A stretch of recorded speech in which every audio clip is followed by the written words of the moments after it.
అందరికీ నమస్కారం. సాయి న్యూస్ కి స్వాగతం. ఇప్పుడే అందిన వార్త. ఈపీఎఫ్ఓ ఖాతాదారులకు కేంద్ర ప్రభుత్వం కీలక ప్రకటన. ఎంప్లాయీ ప్రొవిడెంట్ ఫండ్ ఆర్గనైజేషన్ ఖాతాదారులకు శుభవార్త.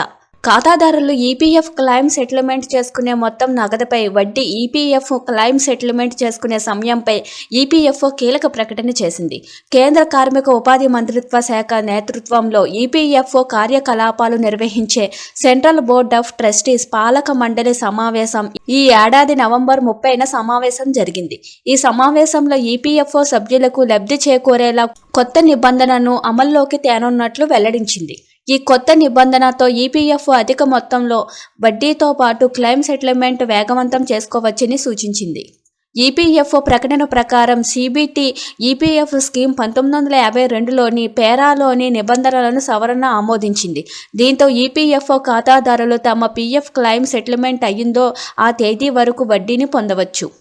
ఉదాహరణకు ఒక సంస్థలో పనిచేస్తున్న సురేష్ అనే వ్యక్తి ఈ ఏడాది సెప్టెంబర్ నెలలో తన ఉద్యోగానికి రాజీనామా చేశారు. రాజీనామా చేసిన 2 నెలల తర్వాత అంటే డిసెంబర్ నెలలో పీఎఫ్ క్లెయిమ్ సెటిల్ చేసిన మొత్తం డిసెంబర్ 20న అకౌంట్లోని జమ అయ్యిందని మెసేజ్ వచ్చింది. అయితే ఆ క్లెయిమ్ సెటిల్ చేసిన మొత్తంపై ఈపీఎఫ్ అందించే 8.25% వడ్డీ పొందడం సాధ్యం కాదు. నవంబర్ నెల వరకు మాత్రమే సెటిల్మెంట్పై వడ్డీ వర్తిస్తుందని, డిసెంబర్ 1 నుంచి 20 వరకు ఈపీఎఫ్ సెటిల్మెంట్పై వడ్డీ కోల్పోయే పరిస్థితి ఉంది.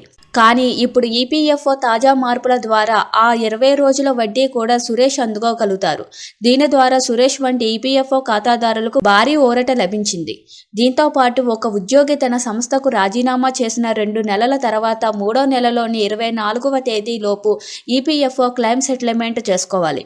ఆ తర్వాత క్లెయిమ్ ప్రాసెస్ జరగదు. 25వ తేదీ నుంచి నెల చివరి వరకు వడ్డీ నష్టపోవడం, అలాగే క్లెయిమ్ సెటిల్ చేసుకోవడానికి ఎక్కువ సమయం పట్టేది.